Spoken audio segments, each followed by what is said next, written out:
So, this episode is going to be all about evolutionary psychology once again, which is something that I am quite interested in, or I seem to be quite interested in, since this is like the 5th episode or something, and I don't know if it is also going to be the last one. No, I don't think so.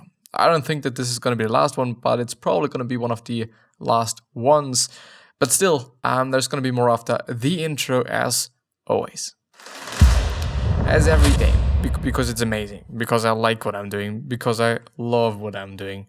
And yeah, with that being said, hello, welcome back to the next episode of the Self-Development with Tactics podcast. And I'm your host, Chris, and I am really looking forward to going through this. But before I'm actually going through this, there's a few things that I'm willing to cover and that I'm willing to talk about. The first thing is the podcast, because this is actually a podcast. So please, if you're on a YouTube channel or on a YouTube video, please check out the podcast. Please do that. Please, if you would like to, but also vice versa. If you're on a podcast and you feel like, well, actually watching this dude doing something would actually be quite something of a nice thing, then please also check out the links in the description. It should be the first or the second one, which should lead you to a page where you can choose to where you listen to or where you can listen to the podcast on, or it could also just lead to my YouTube channel page, I guess. It should be. So please choose, because some people like the audio thing more and some people just like the video thing more. And this is why I'm having both, And the next thing is basically the third thing, which is reading. I'm going to highlight certain parts of this article that I'm going to go through or that I have gone through and I'm going through. And these highlighted things are then going to be in a PDF and you can download that and print it and do whatever with it. And it is free. I'm not doing such a good job at doing this. I don't know actually why, but I have to catch up a tiny little bit and I have to add some new things. But well, yeah, So if it is not there already, I'm sorry, but it is gonna come soon. It's gonna be there really, really, really soon. I at least hope, The last thing is the music. If you're willing to just have some background music, please check out the 4th link, 3rd section, I guess. It should be at least. And yeah. This is quite it. See you not after the intro, but let's actually go right into it. So as you can see, maybe I shouldn't close it. Yeah.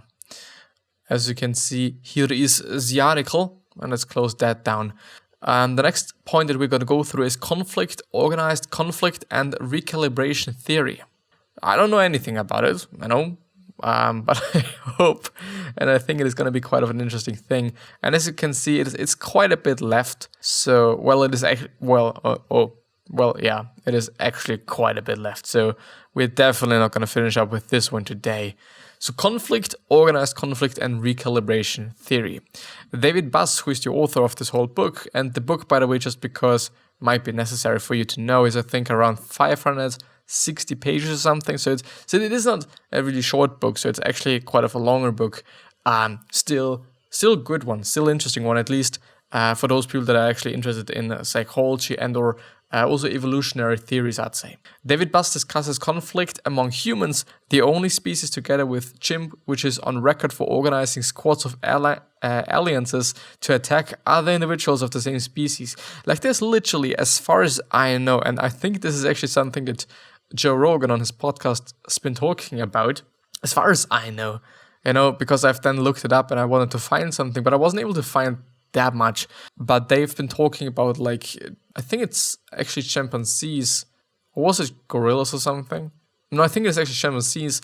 They were on war with other quote-unquote clans or other groups of chimpanzees, which is insane if you think about it. They're so alike, and also they do know prostitution, and they're doing that, because I think there's been an experiment, as far as I know, and they kind of gave them, I think, sweets or something. And the first thing the male chimpanzees did with their sweet, I guess it was sweets, I'm actually not quite sure, maybe you can look it up, but the first thing they did with these sweets is just giving it to the females to just let them bang, basically, which is I know, it's a pretty natural thing though, I guess, I think it's just, I think it is also not something that we can't imagine and is so strange and whatnot. I think it just makes sense, kind of. So how could war even become widespread? Tobby and Cosmits list 4 conditions that must be met for war to become part of the human repertoire. So 4, what was it? 4 conditions. The average long-term gain in reproductive resources must outweigh the reproductive costs of engaging in warfare over evolutionary time, which is the first point. The second one is an increase in sexual access to females is the most likely candidate since it is the resource that imposes the greatest limit on male reproduction. Is this actually like, what the fuck? To just quote-unquote capture females, isn't it? Men must believe that their group will emerge victorious, which I think isn't like the biggest part of it, because like there's no upsides, no natural upsides actually. In terms of like females is at least for me, or I would consider a natural upside, since you're gonna be having more females, which lets you be able to reproduce more, and all those things. Like it just makes sense. The next thing, the third one. The risk and the importance of each member's contribution must translate into a corresponding share of the benefits. Okay? And the last one is, men who go into battle must be cloaked in a veil of ignorance about who will live or die. Interesting as well. And I'm just thinking, is this actually something that we can just say about humans as well? Is this really something, or is it like, is there like the same reasons why we're doing something like war as well? Something that's like, I do not actually want to say it's dumb, since there is always a reason, since there's always like strategies behind that, and there's also like, maybe important reasons behind that. But in the end, it's like, it's war, it's not good, and not a lot of people are contributing off of that. Unless you're the winner, then of course you're somehow contributing off of that. Of course, you're probably also going to lose a lot of people. But I don't know. I don't know if this is then such an important thing if you have won in the end, I don't know. The recalibration theory. The recalibration theory proposes that anger serves to increase or recalibrate the value that the target of your anger places on your well-being. Individuals with a superior ability to inflict costs and confer benefits should be more prone to anger because they can be more effective with it. And indeed, a man's upper body strength and a woman's physical attractiveness both predict the prosperity towards anger and show the history of fighting, more success in prior social conflicts, a greater perceived utility of aggression, and greater sense of entitlement. I actually have to read this once again because I think there is something just really important there. So individuals with a superior ability to inflict costs and confer benefits should be more prone to anger because they can be more effective with it. To inflict, what does inflict mean? Maybe I should actually look up kind of vocabulary. I came close to infliction. Administer to, deal out, made out, serve out, deliver to. The ability to cost and confer benefits should be more prone to anger. What does prone mean? Actually, a lot of shit that I don't know. Vulnerable, liable. Well, yeah, I don't know. I unfortunately don't entirely get it. But I guess it just makes sense. And indeed, a man's upper body strength and a woman's physical attractiveness both predict the prosperity towards anger and showed a history of fighting. Does this mean that if you're just strong in your upper body naturally, and if you're just attractive naturally as a woman, that you're going to be having a more just, that the possibilities are higher that you are like just, angry, or that you're having anger? Could be, I don't actually know. Status, prestige, and social dominance. Human mechanisms to be effective social animals are inherently complex. Yes, they are indeed pretty complex. Which might be one of the reasons why a lot of people are struggling with, like, human mechanisms from time to time. Contrary to many other animals, our social hierarchies transcend mere physical brawn to include social skills, leadership, and the ability to enlist powerful friends and form coalitions. Since the payoff for men are higher, men also tend to seek status and prestige more than women do. There are many traits that correlate with dominance, including some of that you might not always expect. Domain expertise. What do they think of domain, realm, kingdom, empire? Okay, size and athleticism. Is this having some... Well, kind of, yeah. I mean, if you're thinking about back... Or if you think back like to just Stone Age ages, then of course, if you're just bigger in size and if you're stronger and shit, then, I mean, you're stronger and you probably are also able to hurt other people. Like, which at least seems to give you social dominance. Well, testosterone and serotonin levels, intelligence, which I think is a quite of an interesting term, because what is it relating to? Is it relating to like IQ? Because there's also, because the problem is there's a lot of different types of intelligence. I would just name it now. Of course, if you're athletic, this is also a form of being intelligent. Because you're able to move your body subconsciously.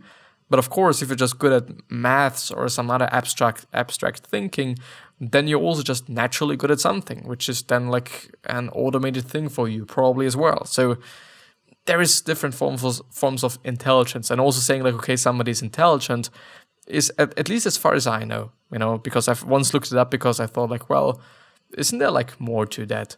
And there really is. So yeah, I don't think it is just always the right term to use, but of course we all know what is meant by saying, okay, somebody's intelligent and somebody is like, intelligent. Physical attractiveness, humorousness, quite interesting, and good grooming. Good grooming. This gives you, there are many traits that correlate with dominance. Yeah, they should give you dominance. Good grooming, so groom good. I mean, I think it has something to do with being just attractive, I guess. Maybe. Service for prestige theory. Leaders provide keys. I'm just thinking about something. There are many traits that correlate with dominance. So if you're a dominant person, you're maybe high in prestige, therefore, or you're maybe high in ranks, therefore, because you're dominant. I mean, does this have something to do with how we're seeing each other? Because as I'm thinking about, like, if I'm seeing like testosterone and serotonin levels, compared to or just combined with good grooming and also, well, most often kind of as well size and athleticism, because the thing is, as far as I know, and I'm not a biologist and I'm only guessing and also assuming, if you're having high testosterone levels, as far as I know, then chances are also higher that you're bigger, since it is like, is it the growth hormone? I'm actually not quite sure.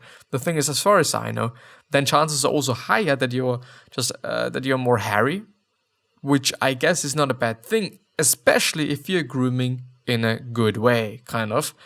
And well, you're probably bigger, you're more athletic, probably as well, because testosterone is a pretty good thing, and it as such is a category as well. So yeah, I'm not quite sure about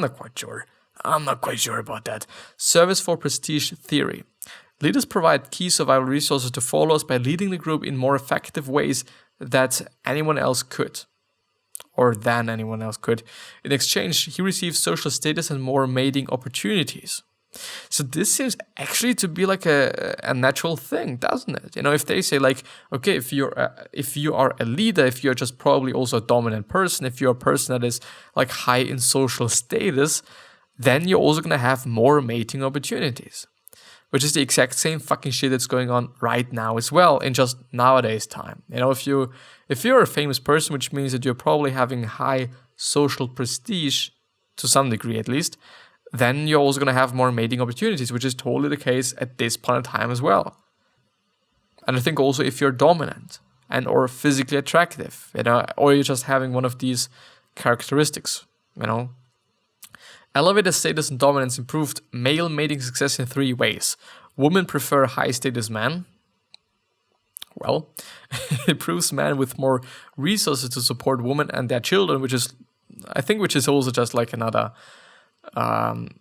reason why females prefer a man that is high in status, I'd say, or high in rank, I'd say, because of course if you're having more resources, you're probably also going to have a better life. which is, I think, always something that people are looking for, I guess. And the third thing is more powerful man might simply take the mate of subordinate man. Take the mate of subordinate. Oh. Well, I don't know. Could be. Social dominance orientation. Men are higher than women in social dominance orientation, which is SDO. Individuals high in SDO endorse the legitimacy of one group's domination over another, the deservingness of discrimination and subordination of one group by another, and the allocation of more perks to one group than another. Gender differences in dominance. Dominant men have more egoistic dominance acts, while dominant women have a higher incidence of pro-social dominance acts.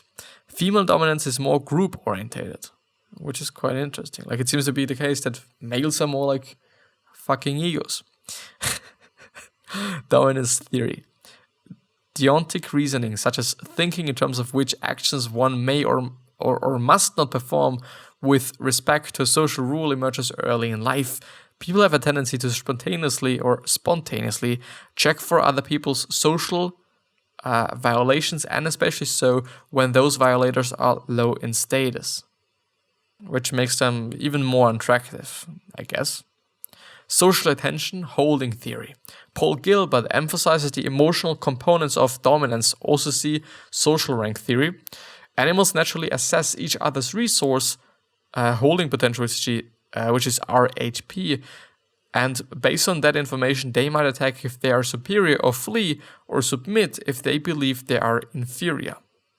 Gilbert says that humans also use RHP, but made it part of a higher level socialization in what he calls attention holding potential. Humans compete with each other to be attended and valued by their social group. High status members command lots of attention, and when they bestow their attention on another peer, that individual rises in status. Ignored individuals instead lose status, which is, I think, just the case today as well. I mean, if the president of whatever state is just talking to you instead of somebody else, I think you're going to be more or higher in status, in social status, right this fucking second, just because the fucking president is talking to you. Which I think just would make sense, at least in my brain, in my head. It makes sense. Going up the ranks results in elateness, whatever this means. I'm going to look it up. It's actually elateness in high spirits. So going up the ranks results in high spirits, more helpful and pro-social behavior, and happier mood. Loss of status results in anxiety, shame, envy, depression, and anger. So it definitely seems to be the case that we are indeed pretty social animals, because, I mean, if we are low in social status, that we are just feeling bad and shit, I mean, like, this just says something. And yes, I've just, related to elateness. I've referred to it in a just wrong way, I know. just to let you know, I guess. Presumably, social anxiety should help the anxious individual to avoid any risk that would likely result in loss of social status. Shame is similar, kicking when the individual will be devalued by others. Envy instead, so it seems to be the case, that shame is something that's pretty a natural thing then. Envy instead might function to make us pursue the same path of those who have the resources we want. Hero worship and the idealization of others is nothing but a positive form of envy. What does envy mean? I don't know what envy means. Jealousy. No. Which just definitely makes sense. Like, if somebody's having something that you don't have and you're jealous, you're probably going to do the exact same fucking shit that they did, because you want to have the exact same fucking shit that they have. Again, stressing the differences between man and woman, men tend to be envious of men who have more sexual experience and have more mates, while women are envious of more physically attractive women, which is an interesting thing. So it's not about how men are thinking, how other men are looking like. I do still wonder if this somehow changed, since the appearance of a man even though I think this just actually has something to do with grooming as well, like not experience, but the appearance of a man definitely is a more of an important thing at this point in time than it has been maybe some years ago. I'm guessing. I don't know. I assume to some degree, maybe, or maybe just one own's perception of how you're looking as a man changed. Maybe this is what I mean. I don't know. Could also be the case. Could be the case, but I don't know. Friend and frenemies, which is gonna be the last one. Yeah, let's actually go through because I actually want to. I actually would like to go through the whole one, but yeah. Men tend to prefer a larger number of less intimate friends and tend to spend less time nurturing their friendships. Nurturing the friend. Really? I mean, I'm just seeing myself, basically, which is not a good thing, by the way. So please take fucking care of your friendships and friends. So says Buzz, in contrast to the physiological closeness and intimacy of women's friendships, men tend to use friendships to achieve some common goal, such as cooperative hunting, cooperative defense, or coalitional warfare. Which is, by the way, something that I've seen as well. Like, most often the case is that women's friendships are more closer, than just man friendships or friendships between men, The question now is, what about just man and female relationships, Or isn't there, or wasn't there place back in the days? Could also be the case, or could have also been the case. The thing now is, I mean, I've clearly seen this as well, which of course is also downsides, but obviously also some upsides. I mean, like, if somebody is really close to you, then you're always gonna have somebody to talk to, and you're always gonna have somebody that is probably gonna help you and shit, which kind of seems to not be the case for a man then, kind of, somehow, not really. It really depends on who you are, basically. Well, friends can bring lots of benefits, but they are also competitors and rivals, and that is often always in the air. Men tend to perceive more sexual competition from their friends than women do, but women also compete with their female friends. For example, the less female attractive member of the friendship pair perceived more mating rivalry than the more attractive member. See frenemies and how to spot a frenemy.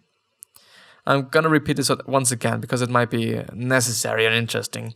For example, the less female attractive member, so the less attractive member of the friendship pair, which is now the question: is it like I am seeing myself as the less attractive one, or is it like I'm perceived by other people as the less attractive one? This is another question. But the less female attractive member of the friendship pair perceived more mating rivalry than the more attractive member. Probably, because I think it also just makes sense, because if you think about just being the more attractive one, well, you're not going to have any problems with finding somebody to just procreate, I guess, Whereas the other one that is not as attractive as you are, this person is going to be having a more of a difficult time, I'd say, kind of. So my assumption, my thought, my whatever. But yeah, I think that this is going to be the end of the episode. It is actually pretty nice outside, and I should also probably get outside, but I do remember that I have to work out. Yeah, forgot about that. But I could go outside like afterwards as well. And it's actually already 3 p.m. and I should have started to record a tiny bit early, I guess. But yeah, anyway, I wish you the best health, of happiness, and also success, and also hope that you're going to remind yourself and you're going to be remembered, which basically means your legacy, and basically means just being a nice person and then being remembered as a nice person. 3 other questions that I'm having for you are: why are you here? What are you trying to change? And what is bothering you the most? These 3 questions are hopefully going to show you your purpose and maybe even a business idea, And yeah, I'll hopefully see you the next time. And thank you. So maybe even subscribe. I would appreciate that. I really would. I'm going to see you the next time. I'd at least hope so. bye. And it is still not working, so yeah, I'm probably just gonna end this somehow. Maybe it's gonna be in the middle of the sentence, maybe it's just also not gonna be in the middle of a sentence. We're gonna see. And I maybe should be figuring out why it is the case, but on the flip side, I also think like, well, I just don't want to, since it is like, it's not unnecessary, but I mean, like in the end, everything is working fine, and it is just a little bit more space that it is using up, since then the data is a tiny bit bigger, because I'm having an additional like 3 minutes or something, or 2 minutes, depends. But yeah, I think that's fine. I think that's not such a bad of a thing, I'd say. Yeah. And I also know that I could be faster, with whatever I'm doing. And actually with all the things that I'm doing, like, I could be able to just, I think, do everything in like 5 hours or something. But most often it just takes me the whole day. Also because like I do want to do stuff for school as well. And I do also, I obviously waste some time, by watching YouTube videos and